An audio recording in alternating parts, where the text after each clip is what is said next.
Do you crave exciting sports takes and news? Fed up with the same old boring voices you hear on the radio?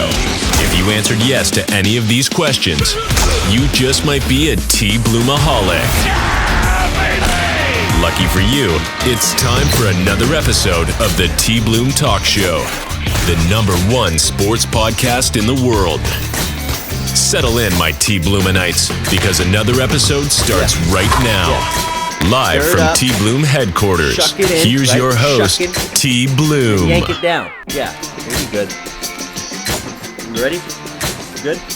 All right. Nation! Welcome back to the TBloom Talk Show, the first official episode since the NFL playoffs have just begun. It's Friday. What else can I say? It's a gloomy day here in Washington State. Pretty normal in the sense of we get these days a lot this time of year. Not raining, not necessarily really cold out, but just dark, gloomy. Real sad time. But not for you guys, not for me either, because another episode of the TBloom Talk Show is here. And today we got a full slate on our hands. We got two special guests coming on, of course, Sir Charles VIII. And for the first time ever, right now, I will be bringing on my good friend, Christian Broussard. Now, Christian Broussard's a Saints fan, and we're going to talk some Saints footballs for you Saintaholics out there. And then after that, we'll go right into the Sir Charles VIII portion of it. We're going to be breaking down every single game of the playoffs this season. And I know you Steeler fans out there who watch this, I know the road has ended this year for the Steelers. But in all honesty, the way it ended, even though we didn't make the playoffs, I think was a very positive note. We ended on a very positive note, really. The way Kenny Pickett came out, played his games, the last 3 games, he really showed out and showed why we drafted him in the first place. It's going to lead right into a very exciting, very thrilling offseason. Excited to see what this team does. And not to mention, we got 6, right? You know, we're at the top of the mountain with those fake Patriots fans and stuff like that. But we're at the top of the mountain. So even though we don't get a chance to add another one to the pile, to the collection, we're still at the top of the mountain, baby. That's why we're Steeler fans. We're #1 regardless of where we end up at the end of the season. But yeah, I'm going to turn it over right now. First time ever on the TBloom Talk Show, Christian Broussard. Enjoy, guys. All right, nation. Welcome to the fucking first ever episode where we got my friend Christian Broussard here. Don't you guys give him a warm welcome, loud round of applause. I like to call him the Bruce. That's what I like to give him. I mean, this guy's he's a fucking meathead. The guy knows what he's talking about. Big Saints fan, Saints fanatic. We've grown up together, fucking since middle school. We had so many arguments and stuff over so many different things in sports, NBA, NFL. Doesn't matter. We just recently became a dart teammates. So we haven't bring it home yet. We got second, but we're working on it. We're working on our conditioning a little bit. But why don't you go ahead and introduce yourself, Christian? Yeah, Tanner, thanks for having me. TBloom, good to be here. Like Tanner said, huge Saints fan, been a Saints fan all my life, but I try to keep it unbiased, you know, when talking about them, and especially in a situation like this, you know, I want to be as honest as possible about this team. Right. And why exactly are you a Saints fan? So my dad grew up in the New Orleans area, just a little south of New Orleans, and he pretty much just brainwashed me as a child. And he said, "Look, you're gonna like the Saints, or you're not gonna like anything." So that sounds something like the way that's probably how it went for my dad and me. I was gonna say, I feel like that's how it goes for most people. That's how it will be with my son as well. Oh, definitely. Yeah. You're not watching football if we're not watching the Saints. Oh, that's funny. It's got the legacy has to carry on. But so big Saints fan. So I mean, I had to bring you on. Wanted to talk some Saints football with you. I mean, no other person that I would know to go to other than you, Christian Broussard, aka the Bruce. So yeah, if you could give us a grade for how you think the Saints season went overall, and taking into account what you expected it, and kind of. Okay, yeah. A good grade. You know, and like I said, I like to keep it honest. going into the season, I thought kind of fringe playoffs was the expectation. I thought we definitely had a shot at making the playoffs. We stay healthy. Dennis Allen's never been too successful as a head coach, but I thought being under Sean Payton for a few years, just watching how Sean Payton does things, runs meetings, practices, all that, thought would be a good influence on him. So I thought playoffs wild card was kind of the expectation, and obviously underachieved that. So for a grade, I would have to go with a D plus. I mean, we're right there. Injuries definitely impacted the season, but overall, I would say it was an unsuccessful season. Yeah, and it's weird to me to see. I mean, what's your take on the whole Andy Dalton over Jameis situation? Did you think that was the right move to go overall, or? So the first game Andy Dalton started was because Jameis was hurt.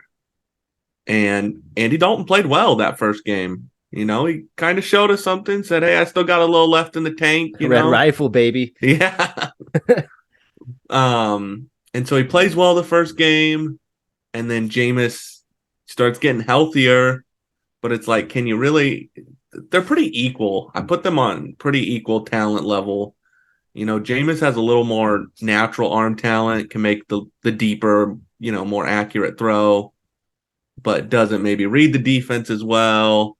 Where Andy, he's solid, he'll hit his check down, which with us having a guy like Alvin Kamara, it's okay to check the ball down. He can go and get you 8 extra yards off just a little dump off, where Jameis and Alvin never really got the chemistry right. Yeah.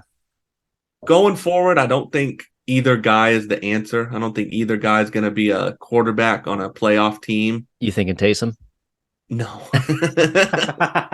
I'm thinking we gotta go somewhere else. We gotta either look to the draft or look to free agency. Either one of them would be like either one of them could be a very serviceable, top level backup.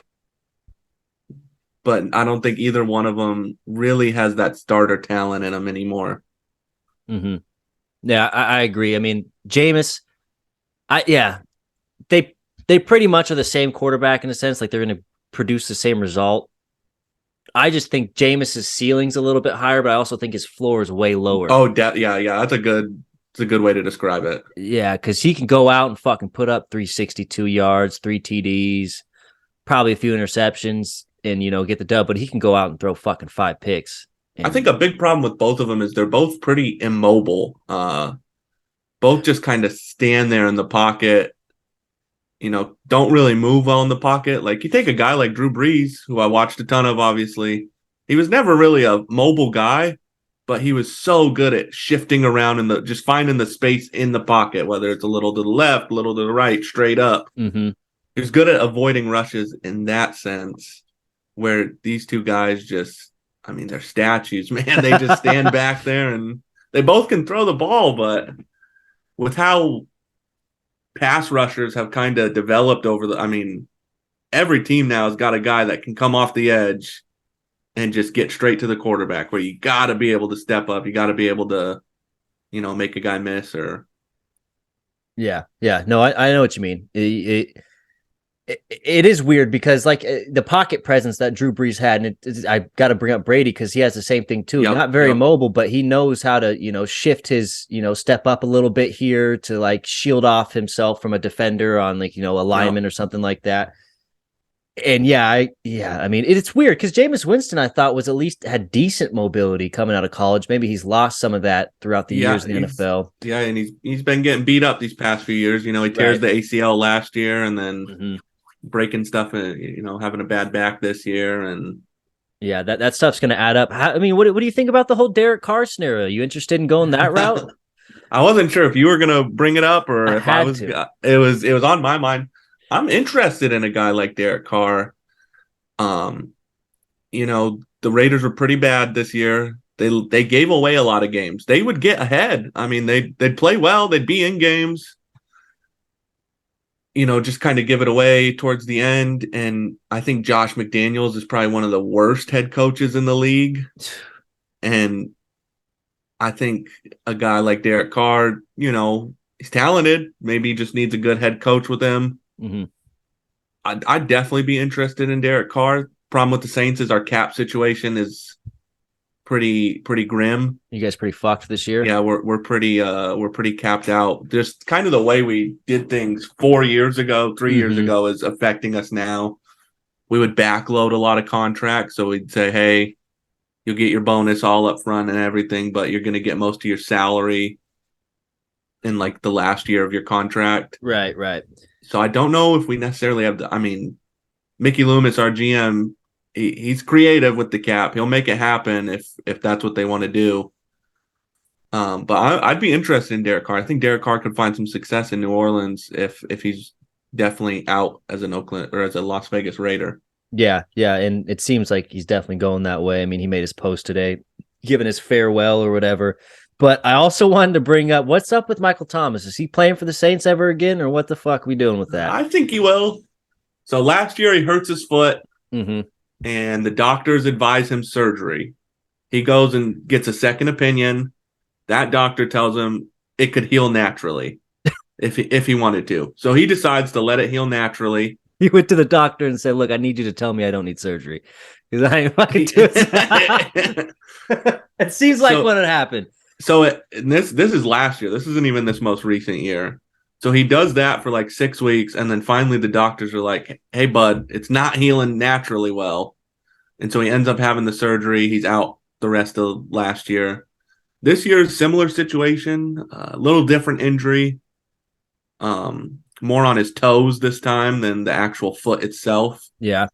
And he listens to our team doctors this time, and they pretty much tell him, "Hey, you need surgery."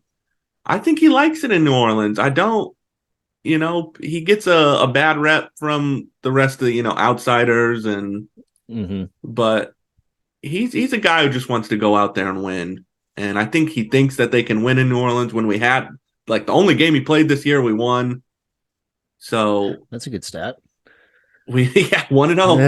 1-0, man. You can't beat New Orleans when they got 1-3 on the field.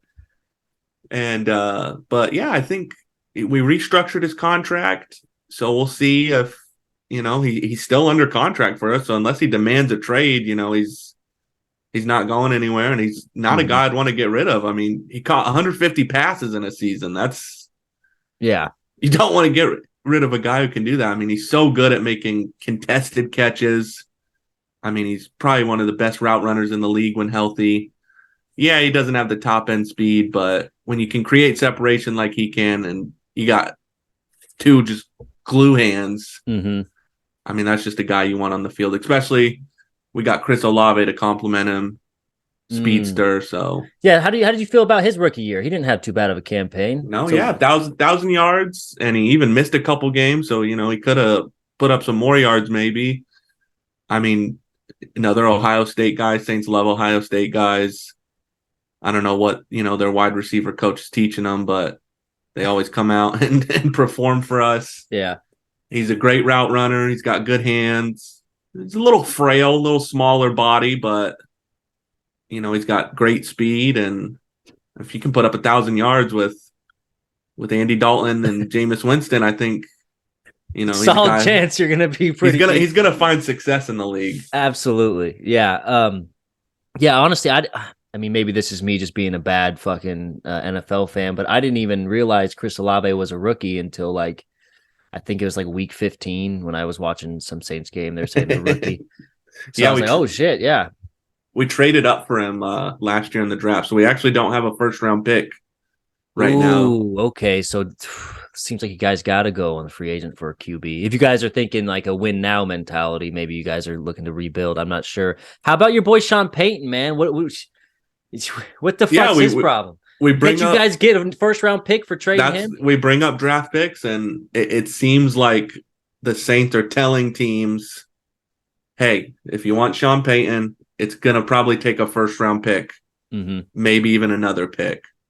He's had 3 interviews so far. He's got Denver, who still has a first-round pick this year, I think, from a different team, not their original.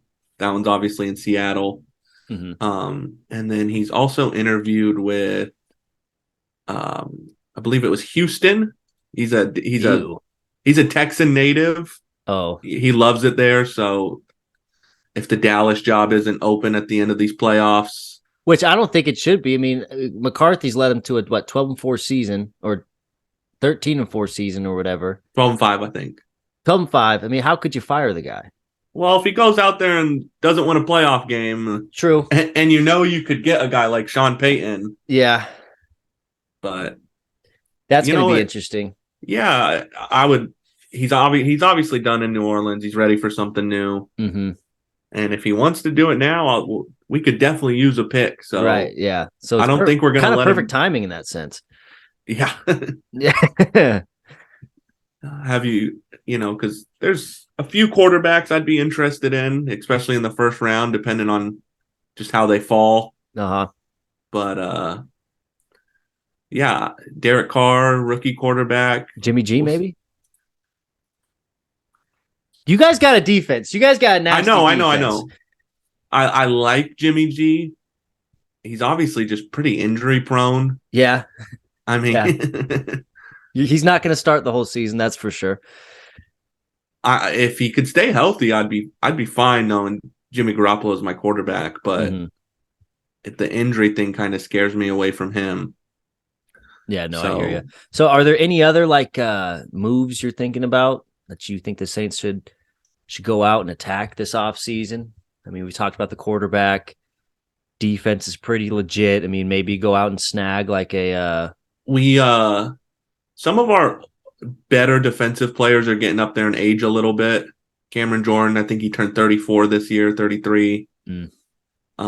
He's still getting to the quarterback, but not as much as he used to. And then our all-pro middle linebacker, Demario Davis, he's also getting into the kind of low 30s in age. So I'd like to shore up the pass rush, maybe grab another good guy off the edge who can get to the quarterback, right? And then maybe another safety. Just Tyrann Mathieu had a decent year. He'll probably have another decent year. He's getting a little older too. Yep. But outside of that, I mean, quarterback's just a real big question mark on this. Quarterback, is Michael Thomas going to play? And then can Dennis Allen, can he head coach? Can he lead a team to a winning season? He's never done it as a head coach. Oh, shit. Dennis Allen, who the fuck else did he coach for? He coached for the Raiders. Oh, that's right. But that was a Raiders team that wasn't too good, right? Yeah, it was not a very talented team. Yeah. And then he spent some years with under Sean Payton, you said? Yeah, he's been our defensive coordinator for the last 3 or 4 years. And, I mean, we've had a top 10 defense for these last few years. Gotcha. Yeah, I mean, your guys' defense you guys beat the Eagles. With Gardner. With Gardner Minshew. I mean, Gardner's not the worst. I mean, but he's definitely Jalen Hurts taking away that running game. That definitely changes the dynamic of things. But I think still that was an impressive victory and shows kind of the dominance your guys' defense can play at. No, we've had some great defensive performances this year. I mean, we've held a lot of teams under 20 points. Mm-hmm. And that's with an offense that kind of would sputter a lot and we'd punt 3 times in a row. Defense goes out there and gets 3 stops in a row. And that's hard to do when you're constantly on the field. Yeah. So yeah, no shit. When your defense is tired already and they're still making stops. I hear you. Well, actually, out of curiosity, who do you got signed on that Saints helmet behind you? Who is that? Yeah, you want me to grab it? Yeah, go and grab that. Show TBloom Nation what do we got going on there. All right, I need to get me a Steeler one, man. Thing's sick.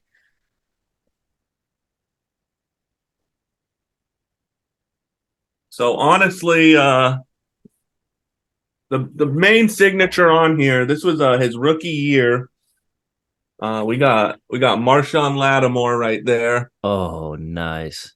That's probably the biggest one on there. A lot of the other guys were just kind of bench players, just coming out of the tunnel, coming out of the locker room. That's dope, dude. Yeah, I was with my family in Minnesota. We went to an away game actually. It was the season opener in Minnesota when they had Sam Bradford. They beat us, but Marshawn Lattimore still came out and it was his rookie year. And my dad thinks that he only came over and signed it because I knew who he was. I mean, he's our first round pick. So I'm like, I'm like, Marshawn. Mm-hmm. And yeah, he comes over and signs it. We had this tight end. He's got like a real long last name. Let me see if I can find it. Fucking Vikings, man. I mean, fucking Vikings. How much? Who's your like most hated opponent? Like being a Saints fan, who do you hate the most? Is because the Vikings have to be up there, yeah? Yep, Vikings. I'd probably put them number 2. Right behind I hate the Falcons. I mean, just the Falcons. Classic rivalry. Fucking dirty birds. Love seeing them lose in the Super Bowl. Oh man, and how about Matt Ryan? That dude just fell off. I Just know. so tough. I thought he was gonna do well in Indianapolis. I thought Indy had a good roster around him. Mm-hmm. And when they signed him, I was like, yeah, I thought they'd probably go on to win the division. But yeah, that the train the wheels fell off the train up in Indy. Right. Yeah, no, fucking the Colts just shit the bed. And what a way to give up that game against the Vikings, going up 33-0 and then blowing that. I mean, classic Matt Ryan. He just outdoes his Super Bowl performance. Let's go ahead and get into some playoff predictions for this wild card round. Let's do it. Let's just go ahead and start off with the Jags versus the Chargers. I think this is going to be one of the better games on throughout this weekend. It's going to be a primetime Saturday game. Who you taking? It's tough, It's two quarterbacks who are both looking to kind of take the next step up, and it's both their first playoff games. Both two guys who, are probably going to be top 10 quarterbacks in the league for how many ever years. Yeah. Jaguars are at home. They didn't play too well against the Titans in that win and you're in game. Right. Sunday night. They did beat the Chargers down earlier this year. Yeah, they did. Fucking 38-10. Smoked them. Yeah. Chargers are getting healthier though, and kind of, you want to be still going up into the playoffs. You don't want to, maybe reach your best stuff going into It's going to be a close one. I'm going to take just the team that I think is just a little more talented. I'm going to go with the Chargers for this one. Mm-hmm. It's close though. It is. I kind of lean towards that myself too. It's like the Jags, they could very easily win this game. Like I won't put it past them to win this game. Yeah. But yeah, I think the Chargers, it blew my mind because I don't know how it just slipped my mind that this is Justin Herbert's first playoff appearance. Yeah. I could have swore he made it one other year before this, but the fact that he's finally made it to the dance with the Dogs, who some people consider Justin Herbert to be up there with Patty Mahomes, the Joe Burrows, Josh Allen's. I think he's a notch below those guys still. Yeah. I don't see him, being at that level yet, but he has a chance right now to really prove that he can, No, yeah, until he does it on, in the playoff stage, it's hard to put him. I mean, he's got the arm talent, he's got the mobility, he's got the, just kind of intangibles, but real soft-spoken, like quiet, chill guy. Is not like a big, not a big TikToker. Not a big personality. He doesn't walk into the press conference with sunglasses on and shirt unbuttoned like halfway down or something. No, the guys are really seems like a down to earth individual, which I think I like those type of players personally. I mean, don't get me wrong. I think you need that at quarterback, just as a leader, just not too emotional, not too. Yeah, it's your leader. You gotta be the calmness of the group. Yeah, you gotta be that steady presence. And yeah, I'm gonna lean the Chargers though, because like you said, the talent, man. They just have two nasty receivers in Mike Williams and Keenan Allen. Keenan's really wanting to make a statement in the playoffs because he's a hell of a receiver. I mean, in the last, you got to think, since he's came into the league, he's been like a top 10 receiver at least every year he's played. Yeah. If not in some of those years, top 5, I would argue, because his route running. I wouldn't go that far, but some of it, maybe one or two of his seasons, I could see him. I liked his route running. I really do appreciate his route running. Mike Williams, just that, he's finally coming into that player that they thought he would be coming Just out of. over the top, just Stupid catches. That one-handed grab he made against, I think it was a week or two ago. It was just a filthy catch. He's coming into his own. And then you got Austin Eckler, who I think is top 5 running back in the league. I don't think he gives enough credit from the rest of the league in general. Right. No, I mean, people who play fantasy football will call him a top 5 running back, but he doesn't get the respect just, from just pure ability. Yeah. The guy's a fucking monster. So yeah, it looks like we're both going Chargers there. Here's a fun stat. And if you have any bets that you looked up, I don't know if you did, but throw them out there. But I have a statistic that in the last 10 meetings between the Jags and Chargers, 8 out of the 10 games have hit the over. And the over is sitting at like 47.5 right now. And I think this game could very well go over that.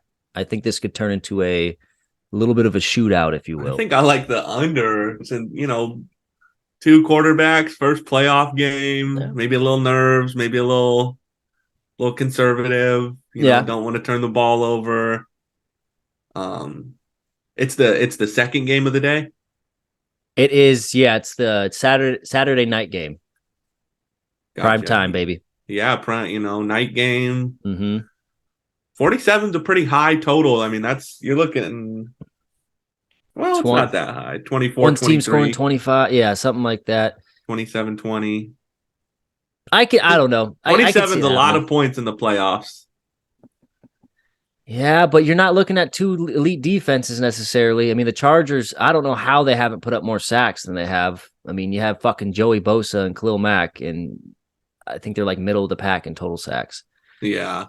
It'll be interesting. I would lean the under just because the big thing for me would be the, 2 quarterbacks making their first playoff start. But it's definitely not something I would be confident betting in.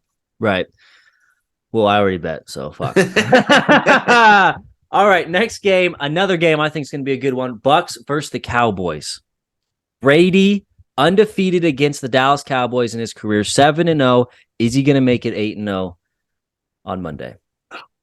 Or is it Monday or Sunday? I think it's Monday. Oh yeah, it is the Monday game. Okay, yeah. Is he going to be 8-0? Is Brady going to make it 8-0? I'm in the minority here. I think he is. I just they're at home. I just can't bet against Tom Brady in the playoffs. I know they're 8-9. I know they have not really ever clicked this year, but I almost feel like, like people sandbag in golf. Yeah. I almost feel like that's kind of how they went through the year. Yeah, not showing their stuff. Yeah, just like kind of running simple plays. Just if we can beat you without really trying too hard, we're going to do it. And I just can't bet against Tom Brady. Maybe once they play a team like the Eagles, a complete team, but Cowboys are 12-5. They haven't looked all that convincing this year at any stage. I agree.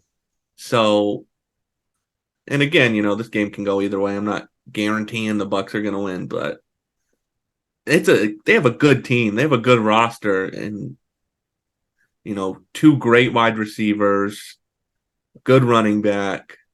The line's been a little shaky this year, but Brady typically gets the ball out pretty quick. Yeah. And he's the third. He has the third best QB sack percentage in the league, meaning he only gets sacked like 1% of the plays, 1.69% of the plays, I think the stat is.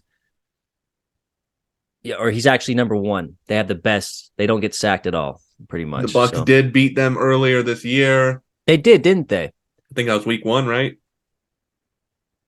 Oh yeah, it was week 1. So yeah. I'm gonna go with I think the Bucs were underdogs technically. I'm gonna go with the upset and take the Bucs. I'm gonna lean that way too, man. Like you said, you can't bet against Brady in the playoffs, and you can't really bet on the Cowboys in the playoffs, right? So it's like it seems kind of obvious in that sense.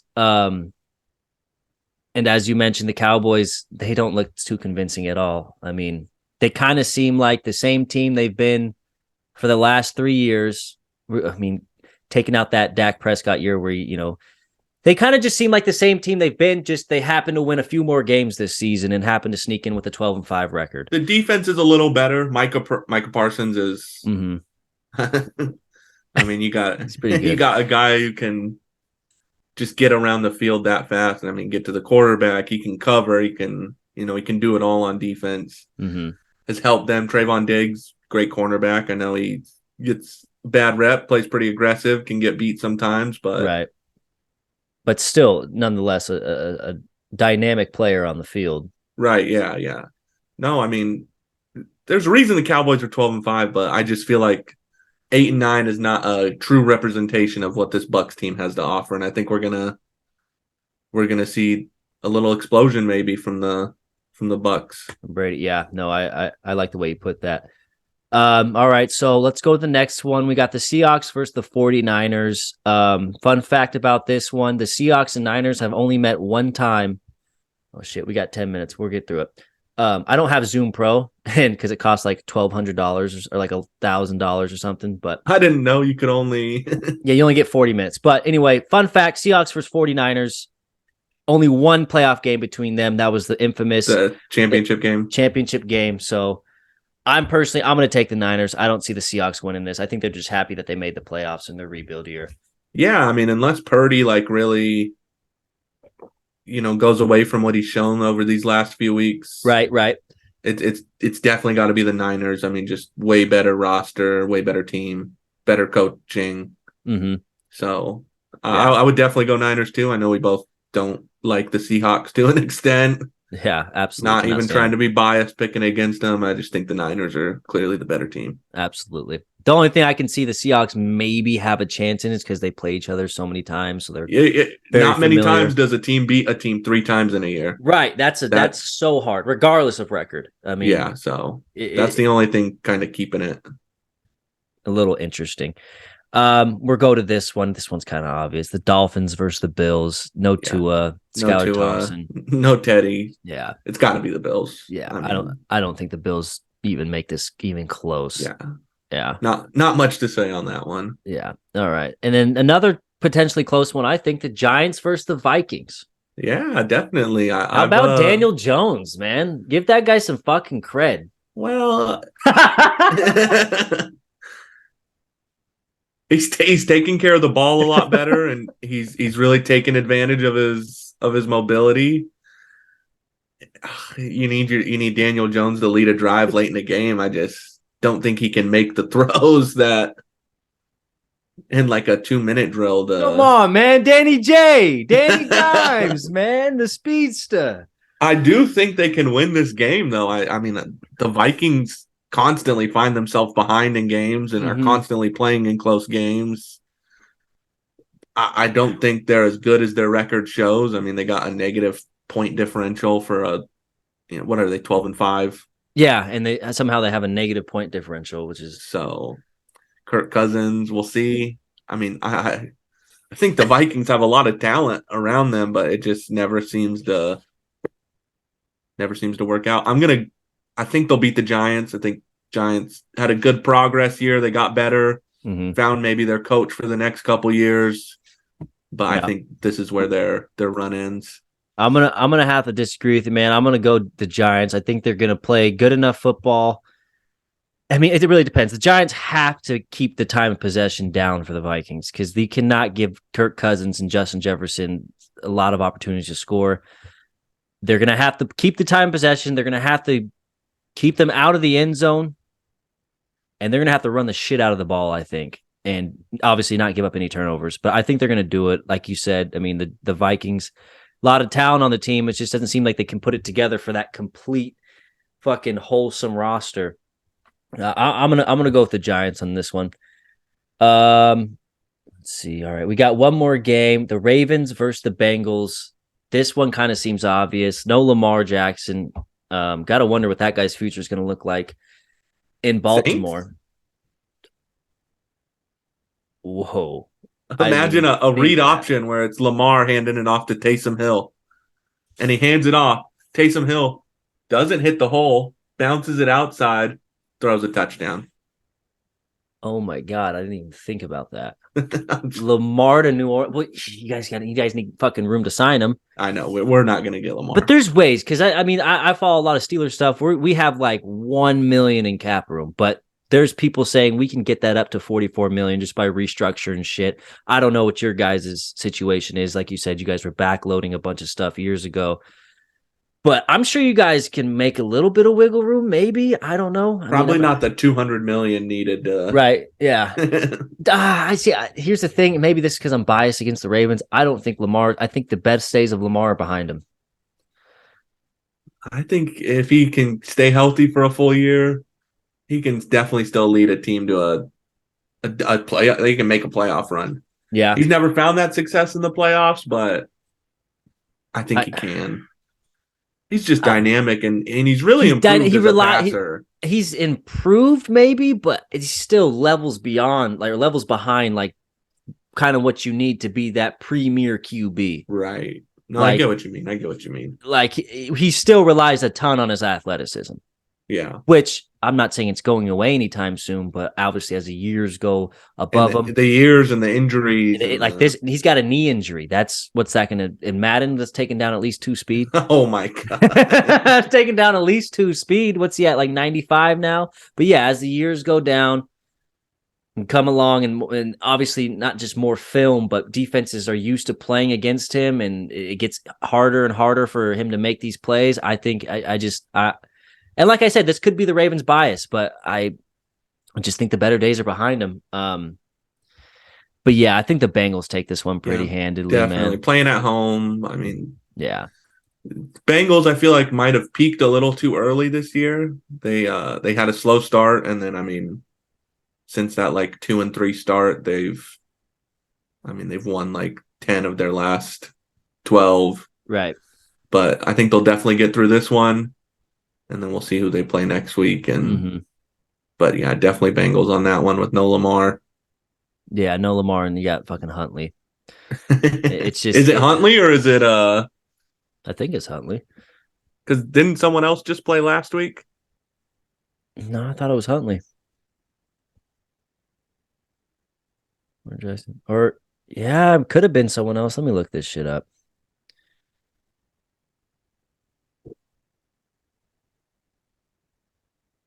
It was Anthony Brown. Yeah, Anthony Brown. What is that? Oh, the rookie. He came in a little bit on the Pittsburgh game. Anthony Brown from Oregon, the rookie from Oregon. God. Yep. They might be the only team in NFL history with 3 black quarterbacks on their team. True pioneers. Anthony, I don't know anything about that guy. What do you know about him in college? Was he decent? No, yeah. I mean, obviously he made it to the NFL. He's got to have something, but I think it's just because he kind of fits the scheme. Mm-hmm. Runner. Yeah. Yeah. Well, shit. So we got all our picks in.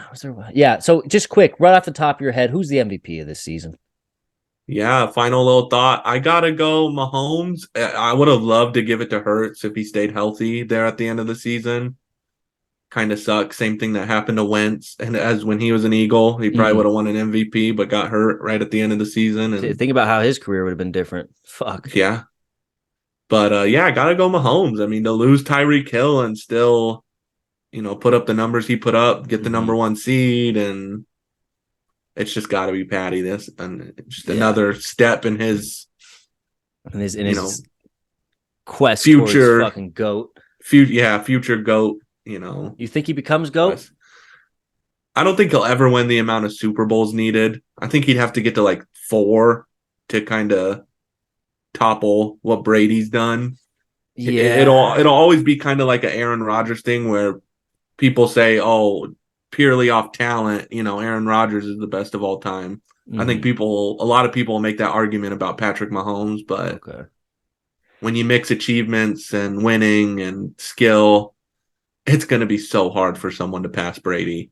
Mm-hmm. Yeah, it is. And who the fuck's going to be willing to play till they're 44, 43? Like, that is just amazing shit. Well, Bruce, Christian, appreciate you coming on the talk show. I'm sure this is going to be the first of many times. Appreciate your insight to everything, the Saints info. looking forward to seeing what you guys come out. Maybe you guys do get Lamar Jackson, and I can finally root for the guy.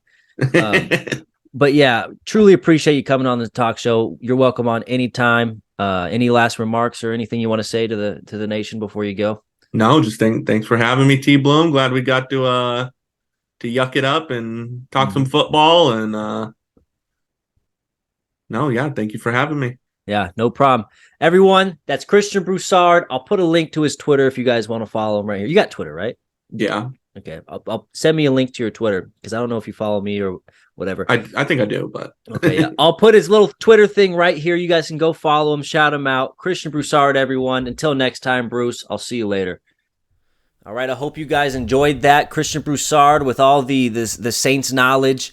Like I said, I've had so many different conversations about sports for years with that guy. I mean, we've known each other since about like 2009, 2008. So years and years of sports discussion and arguments. It's exciting to have him on the show because we would do this even if there wasn't a camera on. So thanks for coming on the show again, Christian Broussard. Right now, we're going to transfer over to our signed colleague, Sir Charles VIII. Welcome back to another episode, his 5th episode. Enjoy. Sir Charles VIII. What's going on, my man? What's going on, Niner fan? Week. Big week. Dude. Big fucking week. Absolutely, man. How are you feeling? I'm feeling pretty good. I can't lie. You know, I always love a Niners Hawks game, man. Maybe just being born in the Seattle area, it's always one of my favorite games to watch. Even the years the Niners were bad, always loved it. Good game. Absolutely. And I wonder if that's the case for most fans, because I know back in the day, it honestly started for me. Well, obviously back in the day, you know, when Frank Gore would just shit on the fucking Seahawks, dude, my man, his like rookie years. But it really started that era where Russell Wilson came in, and when the Niners started really getting good. I wonder if fans around the country feel that same intensity that I feel, you know, being in Seattle when the Niners and Seahawks are playing. It's probably close. I mean, it's a pretty national matchup at this point. I mean, it's one of those rivalries that, at least to me, is up there. You know, it's up there with some of the AFC North battles. Maybe not the history yet, but it's always up there, man. It's good. So I'm excited. Would you say that the Seattle Seahawks are your biggest rival? I think you have to lately. I mean, it was Packers right there for a few years. For you, just for you. Like, yeah. I think so. I mean, being from Seattle, of course, because, you know, all my friends always talking shit. I mean, constant, bro. You take a barrage, man. I mean, you know, being a Steeler fan, it's the same fucking thing. I mean, you take a beating, but you love it. You just learn to love it. So, yeah, absolutely. I feel like you guys are like the Niners and Seahawks are pretty much the fucking Steelers Ravens of the. You know what I mean? Like that type of intensity. Definitely. Oh, shit. So. I don't mean to put your business out there. Do you have Fridays off? So, like, can we do this a little earlier on Fridays, or is it? I'm usually Let's see. I'm 2 hours ahead of you. I'm usually home by 4:30. So, I mean, we could do it earlier, but just you need time to put the little one down when. Yeah, for sure. But I got what you mean. Okay. Yeah. Oh, well, awesome. Glad to have you on, dude. I mean, freaking excited. What's this? Fifth episode? I think so. Yeah, that sounds right. Episode, dude. I mean, feels good. Give a round of applause, TBloom Nation. We did it. We fucking did it. Woo! We can't even hear shit. No one's even clapping. It's okay, though. The 49er Cup, too. I love it. I fucking love it. Oh, yeah. Well, fucking, where do we start? I mean, I was wondering the same thing. We got the games, but then we got our receiver list, too, man. That was more challenging than I expected. Honestly, you fucked up, didn't you? I didn't even think about the receiver. I'm coming up with 10. I'm gonna have to come up with 10. Okay. I'm coming up with 10. Don't even worry about it. Man. To be fair, I did this about an hour ago. So okay, cool. Okay, we're good. Perfect. Yeah, don't feel too bad. Just did the receivers about an hour ago. So. Okay. All right. Let's start off with the receiver list. Let's just get this out of the way. Yep. So we're gonna go through our top 10 receivers of this year, of the 2023 season. That made it hard. It did. Mm-hmm. It did. Because I really wanted to put in Cooper Kupp. Because so did. Oh, it was so weird. Yeah. Even early, like I wanted to put him at number 10 maybe. Because like even early in the season, dude was dominating. Yeah, Dude was a just freaking the juggernaut. same Cooper Cup, man. He is something else. Coming out of Eastern Washington University, Shout out. love to see it. Shout out, yeah. I mean, I'm rooting for him. I don't care what team he's on. I want him to do well every year. So Okay. No. We can do this. We can do this for sure. yeah. Do you want to just you give your number 10, I'll give my number 10, or do you want to just go through yours? Or No, let's do it that way. Let's go back and forth with it. I like that. Okay, number 10. This can be off the dome. Let me go. Number 10. Sneaky. Give me Mike. No, give me. This is tough. Okay, fuck it. I just got to make it. Mike Evans. Huh? Give me Mike Evans, number 10. Okay, I feel that. I'll take Mike Evans, number 10. Obviously, he probably could be up there a little bit more. Yeah. You know what? Fuck it. I'm sorry. Take back Mike Evans. Put in Deontay Johnson. We're putting in Deontay Johnson. Here's why. Oh, my God. The man Deontay Johnson, he doesn't put up touchdowns, obviously. He didn't have one this season, but the separation when running routes. The separation he has running routes, man, is next level. And yeah, I'm going to put him number 10 because he didn't have a touchdown. Better at other things, he'd be a great receiver. Yeah, maybe not dropping the ball or running backwards when he catches it. He's good at that for sure. Simple things. Let's see, number 10. I'm on St. Brown. 106 catches, 1,161 yards, 6 touchdowns. I mean, he slowed down at the second half of the season. I mean, he was off to a tear to start off this year. I mean, on fire. Obviously, Jared Goff slowed down too, but they went run heavy with Jamal. After that. So right. It slowed him down, but I mean, I think he was top 10 this year, man. He's consistent, and he's had a good couple years now. He seems to be the real deal, and I like him. He's a good player. Amon-Ra? Yeah, I'm on the Lions, right? He's not a rookie? No. There's a couple St. Brown brothers. No, there's 2. That's Equanimous St. Brown. They have a whole family. They're the Ball family of football. They are. I'm serious, bro. They got like 3 brothers or whatever, and they're all Okay. But Lions guy, I like him. Okay, I like this because this is it's going to keep me honest. I'm not going to think about it too much. All right, so you got 10 Amon-Ra, I got 10 Deontay. I'm going to go 9. I'm going to go Michael Pittman. Oh, okay. I'm going to go Michael Pittman because he didn't really have the best quarterback situation. I know Matt Ryan came in, obviously. But fucking, what was Matt Ryan this year? But it stayed. That went great. Yeah. That went fucking great. Right to plan. But he still put up numbers. I'm looking at it right now. He put up 925 yards, 4 TDs. He had 8 catches over 20 plus yards, which isn't really good actually. But I mean, I don't know. I know what you mean. I know what you mean. Yeah. Who's your? He had the potential. I had Devontae Smith, man. He showed why he won a Heisman this year. 96 catches, 1,196 yards, man. I didn't know he had that many yards throughout the season. Yeah, 7 touchdowns. I mean, and that is as a number 2 wide receiver. I mean, he benefited from AJ Brown drawing that number 1 coverage for sure. I would argue that he didn't benefit from it because AJ's getting all the looks. No, but AJ's also getting all the double teams, man. I don't know. True. I think, So, but Devontae Smith, man, he looks good. I see why he was drafted where he was. That's good. Number 8, I'm going to go ahead and say it. Brandon Ayuk. Oh, wow. Okay. I know. Throwing me off here. I am, dude. You're just coming off the hip, bro. I am. I love it. I love it. Brandon Ayuk, and I don't just say that blindly. I did watch a specific highlight video of his route running. Didn't realize how good of a route runner he was. Obviously it's a highlight tape, so they're only showing the good stuff. But good, yeah. Still, and you guys, it's not like he's in this pass-heavy offense, and he's in the third Niners or fourth offense. option, maybe with CMC now. I mean, maybe third or fourth, maybe. I mean, you got Kittle deep. I mean, still put up a G of yardage, 8 TDs. I mean, I think in that case, he deserves to be on the top 10. So he's my 8. All right, I got Mike Evans.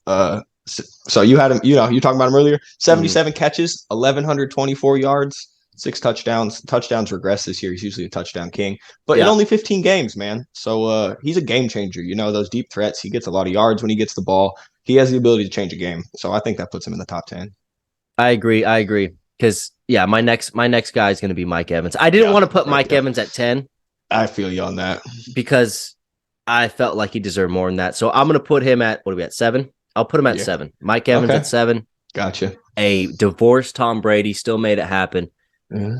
3 touchdown performance. So we're gonna go with him. 7. I got CD Lamb, man. 107 catches, Ew. 1359 yards, and 9 touchdowns. I mean, he had a slow start too. People were talking. He started off the year slow. I hate the Cowboys. I'm a Niners fan, so I don't like him, but he's good. He was great in college too. I think he's gonna he's gonna be a top 5 receiver in the next few years. I think he's got that. Dude, he's shifty, man, and he's quick, and he's got that little it factor about him. I like it. Maybe it's because he's a Dallas Cowboy. Yeah, I hate that about Maybe him, that's what draws me off him. Yeah, it's gross. But no, I mean, yeah, he's good. He's good. He's a good player. Number 6, right? Number 6. Give me Amari Cooper. Amari Cooper put up 78 receptions, 1,160 yards, and 9 TDs with Jacoby Brissett. It's hard to do. Yeah, that's impressive. And that's always impressive. Trust me, you already know the Browns, they run the ball. It's Nick Chubb 100% of the time. The fact that he was able to put up this amount of statage, I'm going to give it to him. I'll give you that. For sure. He's good. He's underrated, I think. Definitely. 6, I got Stephon Diggs. 108. Out the top 5? Yeah, no, he ain't top 5. He's okay. My top 5, my number 5 is going to shock you. I'll tell you that right now. Stephon Diggs, though, 108 catches, 1,429 yards, 11 touchdowns. I mean, shit, that's solid. He's a baller. He has his hit and miss games, but he's going to go out and get you those numbers at the end of the season. You're going to be happy he's on your fucking team. So we'll rock with him at 6. Okay. So number 5. Fucking A. What do we do here? So that's 1. I will say this: Jamar Chase is not in my top 10 this year. Boom. Yeah. What? Jamar Chase didn't cut it this year, man. His numbers were not there. Wasn't he hurt?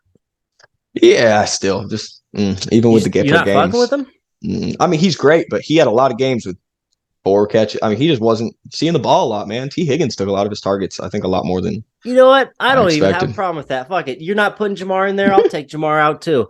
We're gonna go with number 5, DK Metcalf. What?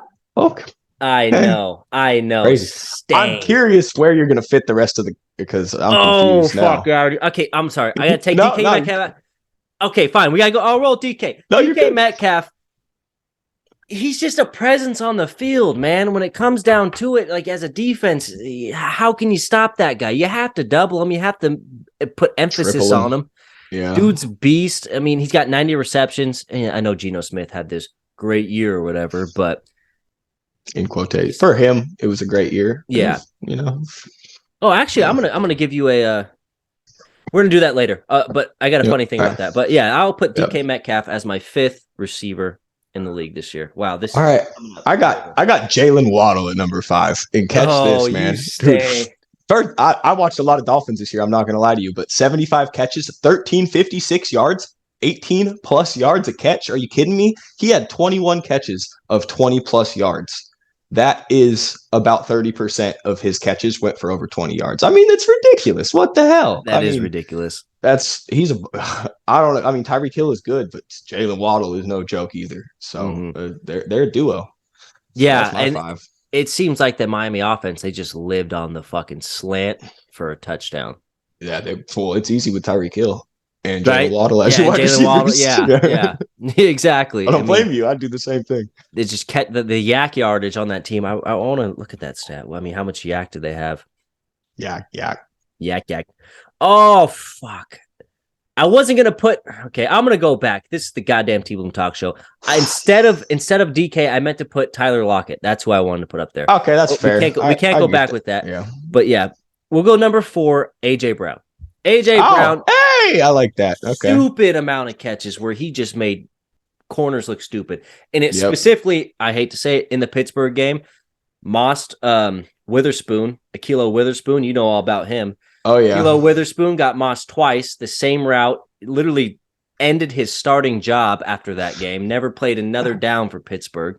Yeah. And yeah, he's that big body, Julio Jones type, go up and get it, For sure. I'm with you. Another level of the athleticism. My number 4, so I told you this started with me saying Devontae Adams isn't top 5. He's number 4. He led the NFL in receiving touchdowns. I couldn't I told you he was 7 original, but when we first talked about this, he's 4. I thought you said he wasn't in the top 10. No. I said he wasn't top 5, but he's 4. I gotta lie. I said Jamar Chase wasn't. Oh, you got me with a little. Yeah. Devontae Adams, man, I couldn't deny it. I mean, watching him, not his best year. I don't think he really tried those last few games, to be honest with you, until Stidham came out there. So, but man, his numbers at the end of the season surprised me. How he led the NFL in receiving touchdowns with Derek Carr, that's impressive. So I'll give it to him. That's hard to do. To say the least. Oh, fuck. I just realized I'm down to 4. I really should have. Yeah, you got what, 3 left? I got 3 left, and there's 4 guys that I need to that's have a problem, in there. huh? Yeah. I'll have to do a what is it called when you leave someone out, but you want to mention. You're gonna have to push honorable. Out, I'm gonna have to put an honorable mention up there. Yeah. But for my number 3 receiver, give me Tyreek Hill. Give me Tyreek, right, man. Fair. I mean, that's fair. To me, I'll be honest with you, coming into the season, I thought his numbers would plummet. Not having Patty Mahomes. Same. Not that he wasn't as dynamic, but I didn't think the Miami Dolphins would come out and be this elite of offense at all. And he is that. He is that, man. I mean, the guy is just next level. He's deep threat, 1,700 yards, 7 TDs. Yep. Barely. I mean, there's a couple games where I'm pretty sure he came out early. He had 119 receptions. Oh yeah, he had a couple. Yeah, he had a couple games where he didn't even play the whole game, and he was banged up near the end. But he still. And he had what? Skylar Thompson throwing to him a couple of those games. I mean, you got to look at that too. It's not like he had 2 all year. Neither did Jalen Waddle. Not at all. But that's another thing. That's mid-game. He'd have QB changes. Exactly. That's another level. That's hard, man. That's hard to adapt to. So I'm with you on that. Okay. Let's see. I got AJ Brown at 3. Let's see what the fuck. I forgot to write his stats down, but he had some crazy stuff. 88 catches, 1496 and 11. I mean, dang. I mean, you get the ball in your hands and you're getting yards every freaking time. So you got to respect it. I always liked him too. Why the Titans got rid of him beats me, man. That was why I don't understand that. It's not like they had someone else that was coming up. Okay, I mean, you guys. No. And the year before that, they got rid of Corey Davis. Mm-hmm. So I don't know what they're doing. I think they want Derrick Henry to be the king. Maybe he doesn't like receivers. I don't know. But AJ Brown, number 3, beast. Respect. AJ Brown really, really set the tone this year for his career. Yeah, changed the Eagles. We'll go 2. 2's got to be Devontae Adams for me, man. What I've seen in that game against the Niners. Impressive. Just really, and not like he wasn't doing it before, but he was just really putting it on display. Absolutely just showing, hey, I'm still that guy. I'm the man. It just happens to be that I'm on a team that's underperforming. Yeah. Because last year, Devontae Adams, to me, was the number 1 receiver in the league. Not even close. To me. When you're getting 22 targets a game, though, I get it. You have to be that good to get the targets. But, no, I can't argue with you. Yeah. His route running, man. The guy just routes people. That's what does He's elite, and those catches he makes too, man. He will make a catch that he has no business down the sideline. Some of those catches, you have no business catching that. Drop the ball. No, he brings it in. So right. Yeah. Number 2, Tyreek Hill. And we talked about it. Premier deep threat. Left Kansas City, still doing it. I mean, 7 catches of 40-plus yards, led the NFL. Mm-hmm. Home run hitter. You want him on your team, he will win you games. He will single-handedly go win you games. And that deserves a top 3 spot. Absolutely, yeah. Tyreek Hill deserves it. And I think we both share the same number 1, Justin Jefferson. You can't deny it. Can't. On target, on track to be the number 1 receiver of all time. Oh, yeah. Yeah. And he's going to get that single-season record soon. I don't see it. In the next 2 seasons, he'll crack 2,000 unless something drastic changes. Even if he changes quarterbacks, I don't know that'll be – Kirk Cousins is good, but imagine someone who just really hones in on – because, Thielen gets his targets. They got Hawkinson now, but, he's the best, and he's going to be the best for a while. It sure seems that way, man. Yeah, because, imagine him playing for, fucking the Packers or imagine him playing for the fucking the Chiefs. This actually brings me to a good conversation.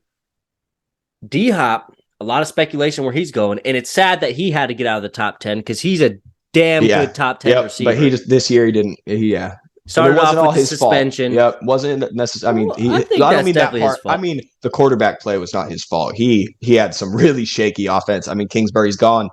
It's about time. But yeah, it sucks to see him go because I'm curious what he could have done maybe with Murray. It's not like Murray's bad, so kind of a bummer, but it happens.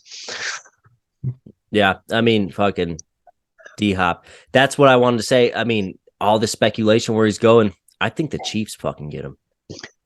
I'm saying because the Chiefs, they got money to spend.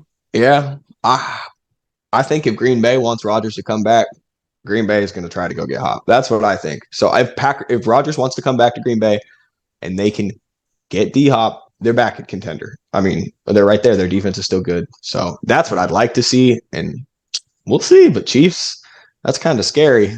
Right? That's ridiculous. You're gonna have Juju, Travis Kelce, and D-Hop and Patrick Mahomes. Patrick doesn't even need Kelce or. I mean, I'm not saying he would win a Super Bowl without him, but he would still be pretty elite if he didn't have all these guys just by the basic nature of his game. But the person I left out, my honorable mention was Stephon Diggs. He would have been somewhere in the top 10 if I wasn't quick fire motion, but Stephon Diggs, he kind of fell off a little bit this year from my top 5, but at the same time, I still think he's an elite receiver, and I still think he deserves to be in it. He'll bounce back. Buffalo added more weapons this year. He wasn't getting the target share he was the last couple of years. I think that might have affected it, but yeah, always good. All right. So we went through the top 10. Fuck, I can't believe I fucking forgot about that. Charles, you got to fucking remind me, man. My bad. I remembered today, so you're good. Oh my God. Okay. Next week, top 10 running backs. Oh yeah, let's do it. Top 10 running backs. Hell yeah, that's exciting. Okay. Let's get into these playoff games, though, man. Yep. Let's get to the fucking. We're in a playoff scenario, and I was looking over the bracket because we're doing that bracket challenge. I gotta finish mine. I've been looking over it, man, and this is like in the last couple of years, it seemed like there was only 2 teams who could really win the Super Bowl. This year, yeah, man, I don't know where to go because the Chiefs could win it, the Bills could win it, Niners could win it. Eagles, I can see win it. The Bengals, I can see coming out and winning those are my 5 teams I see potentially winning it, honestly. And that's the 5 right there. Yeah. Mm-hmm. And not to mention, what if the Chargers get on a fucking hot streak? Yeah, no, I'm excited to see them in the playoffs. I'm excited to watch that game on Saturday. That's gonna be fun. Let's start off with that. Jags versus Chargers then. I got a stat for you. This is a betting stat. Okay. The last 10 games these two have met up against, they've combined to play each other. 8 out of those 10 games have hit the over.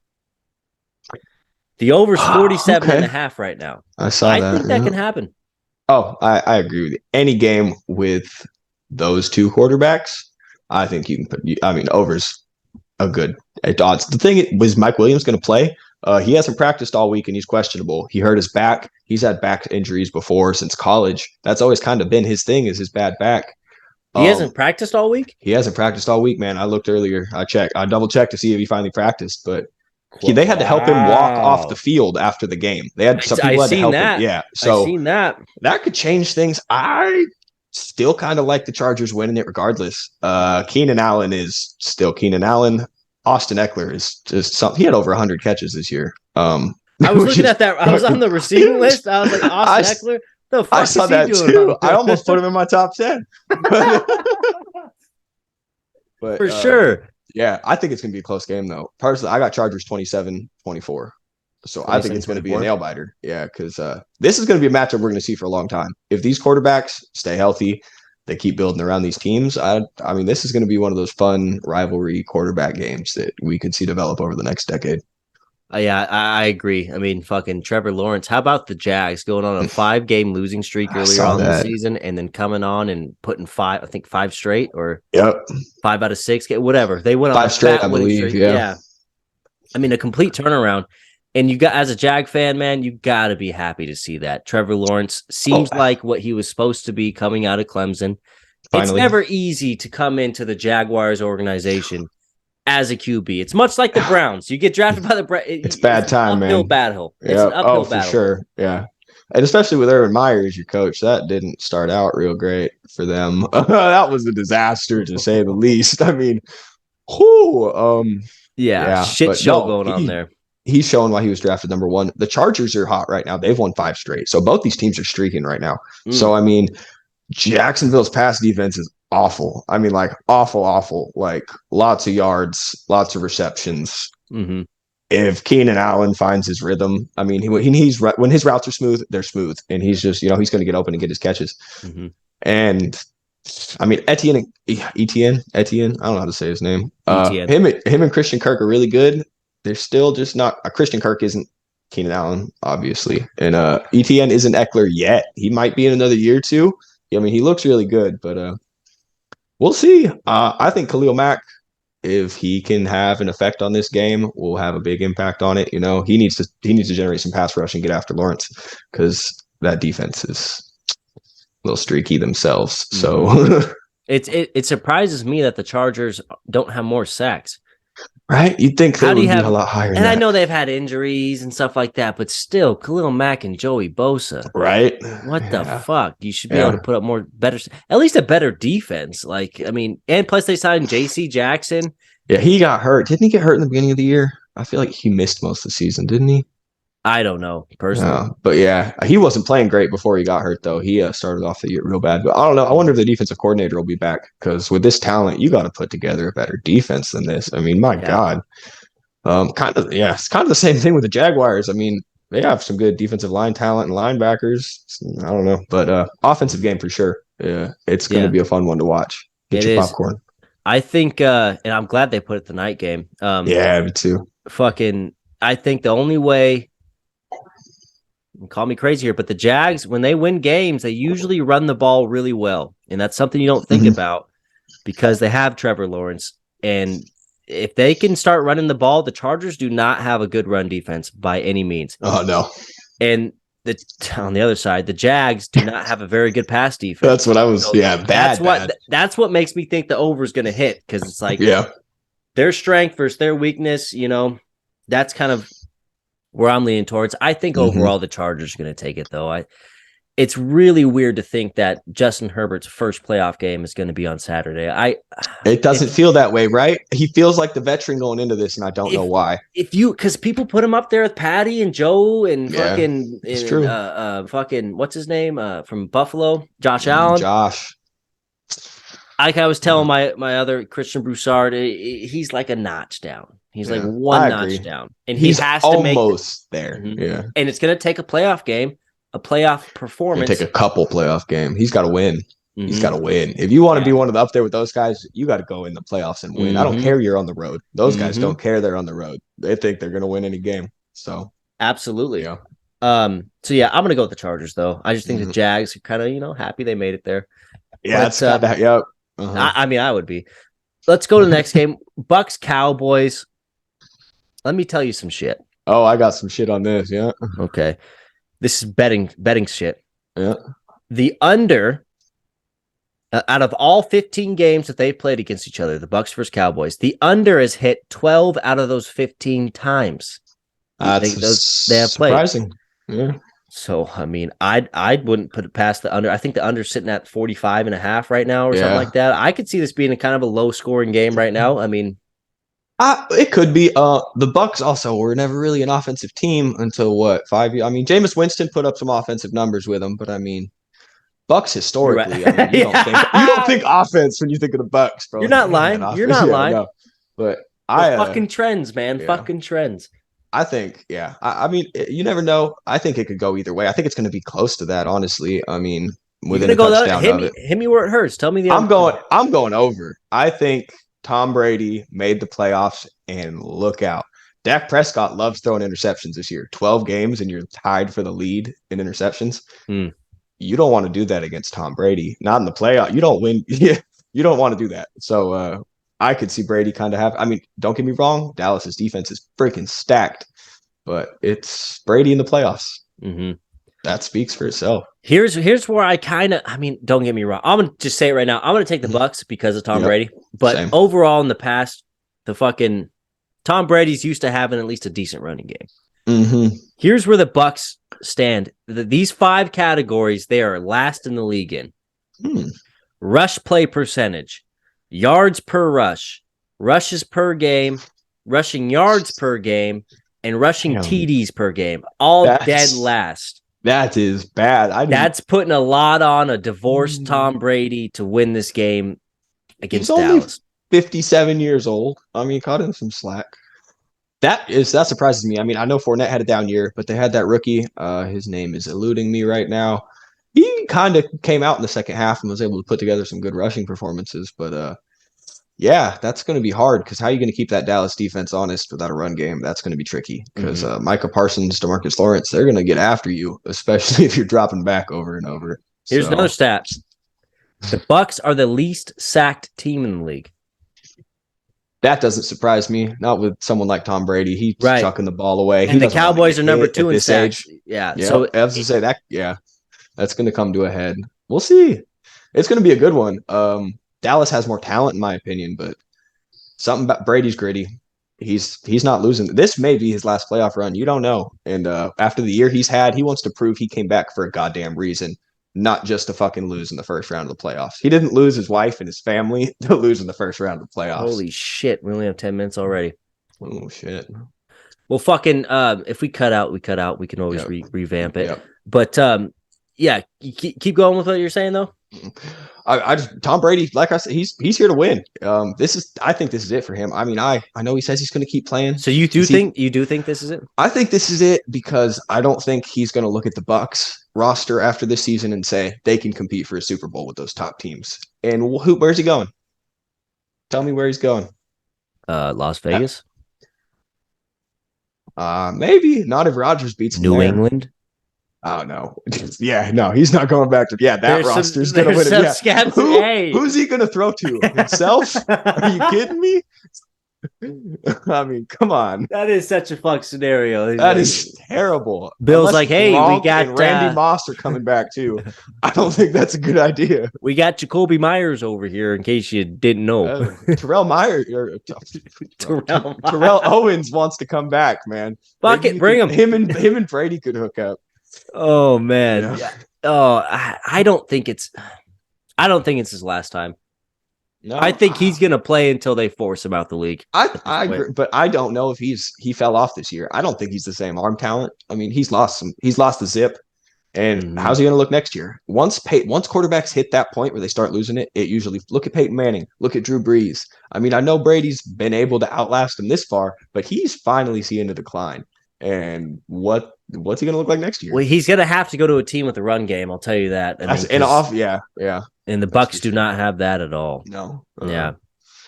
So, we both going with the Bucs though? Yeah, we are. We're both going Bucs. All right, right on, dude. Right on. Okay. Mm-hmm. So we got the Bucs Nation beating the Cowboys. You know that's upset alert. Brady's undefeated against the Cowboys. You know that, right? I didn't know that, but that doesn't surprise me. 7-0. That's the Cowboys. That doesn't surprise me. The Cowboys, they're just kind of one of those teams. They're like, oh, we're so good, and we lost in the first round again. Mm-hmm. Yeah, that's kind of their MO. All right, where do we go from here? Let's go to San Francisco Seahawks. Let's just do it. Let's do it. Let's do it. I got my put it on. So put it on. It doesn't fit, dude. It doesn't fit. Trust me. I'll get my head stuck. We don't want that. I promise you. I did it recently. No, I'm not doing it. I did it recently. But this is from when I was a baby, bro. There's pictures of me as a baby. I'm about to have my daughter in this for the game. That's awesome, dude. We're excited, man. Yeah. I think the Seahawks, Niners favored obviously by 10. They won both games this year after losing the last few seasons to them. But I think 27-10. I think they're, Hawks didn't end the season well, to say the least. I mean, yeah, they won that last game against the Rams and Baker Mayfield. Ooh. But I don't. Oh, my God. The Niners are healthy, and Brock Purdy is legit. Since week 14, when he took his first start, he is number 1 in passer rating, tied for first in passing touchdowns, first in passing yards per attempt, and tied for most wins. So passing yards per attempt, really? Yeah, 8.85. So that's pretty good. I mean, he doesn't throw the ball a lot. They run heavy, obviously, and I think they're going to keep doing the same. The Hawks can't really stop the run this year. I mean, they got better towards the end, but early in the year, they were getting gashed. And Christian McCaffrey, I mean, it could be a long game for the Seahawks if they get that run game thumping. It very well could be. And I think about the Seahawks just like the Jags. They're just happy to be here. Look, they already cut with Geno and them making the playoffs. This was a Mhm. win season after losing Russ. Yeah. You came out on top and a number 5 pick. Which could be dangerous because Geno's got none to lose right here because he's going to get a contract next year. He might have something to lose because unless he really blows it. Unless they draft a quarterback, man. There's some good quarterback talent coming out. Well, not even just for the Seahawks, just for in general. Oh yeah, isn't he? Yeah, is he? He's a free agent after this. I believe so. Yeah. So. Okay.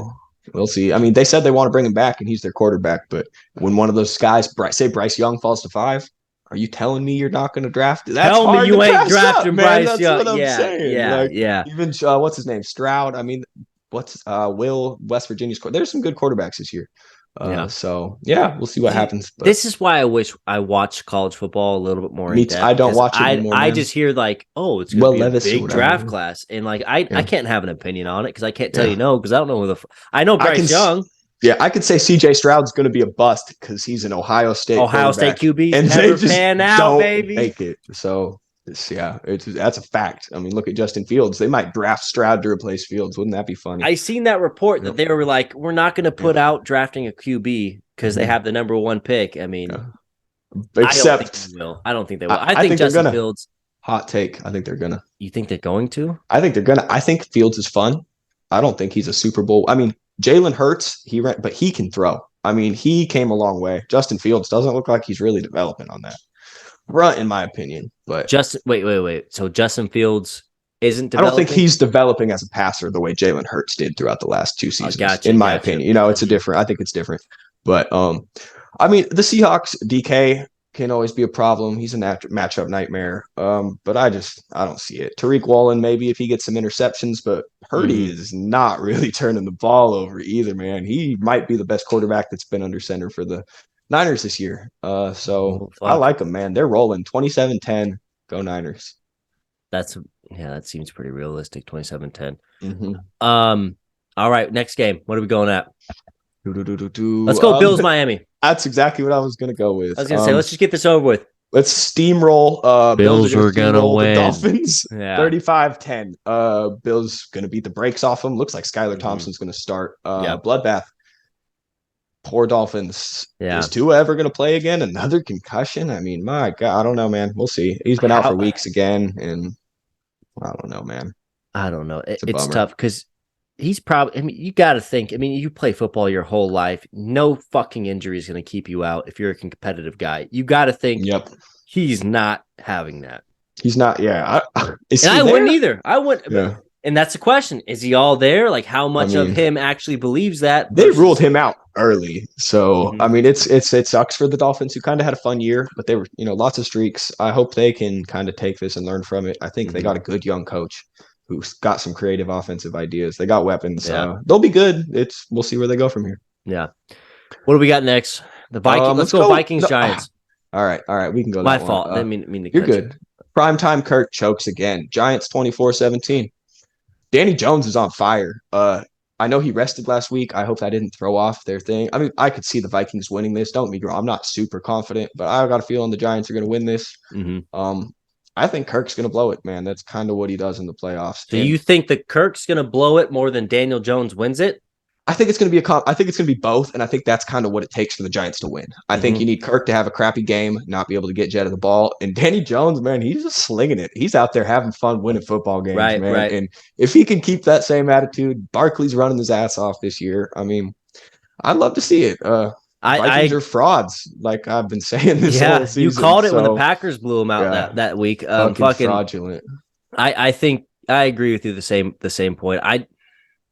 I think what it's going to take for the Giants is to limit the amount of possessions that the Vikings get. Because if you give them 10 possessions, 12 possessions, I don't even know what a high amount of possessions per game is. But if you give them like a ridiculous amount of attempts to score, they're going to fucking put up points. And they have against any defense. But if you can take them out of their element, play the time of possession game, which they have the team to do. They have a decent defense. Yeah. And Danny Jones and Barkley running the ball together. I mean, they can kill the clock. We'll see. I bet you're gonna love this last one. This is the last game. We got one more. No, okay. So I bet this is gonna be your favorite game of the weekend, right? Oh, the Ravens versus Bengals? Oh, yeah, bro. Yeah. You love those teams. They're your Yeah, favorite. I can't wait to fucking see. I honestly, I You was know thinking about Lamar's this. not playing, right? I know there's- he's not. yeah, I really it's hope the over. Ravens win, so this whole Bengal chatter can just fucking just Right. stop. I'm moving to Baltimore, and I have no faith. My wife's family is fucking Ravens, obviously. Naturally. And I'm trying to embrace them, but I have no faith. Joe Shiesty is kind of the king of prime time, honestly. He has been since college. You put him in a must-win game, he's gonna go win that game. That's kind of just he's gonna smoke a cigar afterwards, and he's gonna talk shit while he does it. Right. So he's a swaggy guy. I don't see any hope, honestly. Not without Lamar. No, They there's no they chance. don't have it. Yeah. They don't have it. There's no chance. I think the Bengals take this pretty easily. We're under a minute right here, Charles. I see that. Let's wrap it up. Any words you want to say? Any last minute fucking shit? Fucking playoffs, man. I'm excited. I'm here for it. It's gonna be a good playoffs. weekend. Get ready, watch some football. Sit your ass on the couch. Absolutely. Enjoy it. Cheers, brother. Cheers. Good luck to you this post or first wild card weekend opening. Look forward to talking to you next week. Thanks for coming on the show again. Sir Charles VIII, everyone. Pleasure as always. 5th official episode. He's going to be here for a while now. All right, and that's going to do it for this week's episode of the TBloom Talk Show. Guys, remember, if you haven't told a friend to tell a friend, you should go tell a friend right now. Tell their friends to tell their mothers and their wives and their sisters and their husbands and their colleagues or whatever. Let's get this show on the map. We're at 65 subscribers right now on YouTube, looking to make it 100 by the end of the month. Can we get it there? I need your help, guys. I really want to make it. I really do. This show, it's just beginning, but we got to get it going. 100 subscribers by the end of the month. I think it's doable, and I need your guys' help. With that being said, until next time, until next Tuesday, folks, I will see you on fucking Tuesday. Thanks for watching, guys. TBloom Talk Show. TBloom out.